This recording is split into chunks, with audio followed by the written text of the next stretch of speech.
खुशामदीद कहता हूँ हमारे चैनल में, जिसका नाम है हेल्थ केयर विद समीर।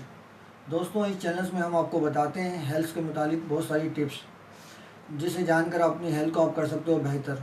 दोस्तों, हेल्थ इज़ द वेल्थ, ये जुमला तो आपने ज़रूर सुना होगा कि सेहत ही दौलत है। क्योंकि अगर आपके पास बहुत सारी दौलत हो, अगर सेहत ना हो तो वो दौलत किसी काम की नहीं। क्योंकि दौलत आपके पास है और सेहत नहीं है तो वो दौलत आप इंजॉय नहीं कर सकते। अगर आपके पास सेहत है और दौलत नहीं है तो फिर आप अपनी सेहत से दौलत कमा लोगे, मगर से दौलत हो और सेहत ना हो तो वो चीज़ें बेकार हो जाती हैं। दोस्तों, आपकी इस हेल्थ का ख्याल रखने के लिए हम इस वीडियो में बहुत सारी टिप्स आपको देते हैं। टिप्स बहुत मुख्तसर और छोटी होती है, मगर बहुत काम की बातें होती हैं। हम आपको बताते हैं फलों के फ़ायदे, खुश्क मेवेजात के फ़ायदे और बहुत सारी टिप्स, जिससे आप अपनी हेल्थ को रख सकते हो बेहतर। आपकी हेल्थ बेहतर होगी तो आप इंजॉय कर सकोगे लाइफ को बहुत ज़्यादा। तो आइए जानते हैं आज हम जो फ़ायदा आपके लिए लाए हैं। हम आपको बता रहे हैं हरे धनिया के फ़ायदे। दोस्तों, जिन लोगों को नींद का प्रॉब्लम है, रात को नींद नहीं आती और एक पहर गुजर जाता है, तो वो लोग हरा धनिया का इस्तेमाल करें, इससे नींद बेहतर आएगी।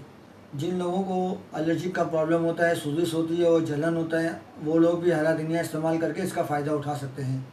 दोस्तों, अगर आपको उल्टी वगैरह आती है और या कई जैसी महसूस होती है, तो आप हरे धनिया का रस निकालें और इसको पिए, इससे के आना बंद हो जाएगी। दही में धनिया मिलाकर इस्तेमाल करें, इससे भी आपको काफ़ी फ़ायदा होगा। धनिए का रस निकाल कर अगर आपकी ज़बान पे छाले वगैरह हैं तो आप वहाँ पर लगाएं, आपको इंशाल्लाह आराम आएगा। इस तरह की और बहुत सारी अच्छी वीडियोस देखने के लिए जो आपकी हेल्थ के लिए बेहतर हो, जानने के लिए हमारे चैनल को सब्सक्राइब करें, लाइक करें, कमेंट्स करें, ताकि इस तरह की अच्छी और मुफीद मालूमाती वीडियो मैं आप तक पहुँचा सकूँ। अल्लाह हाफ़िज़।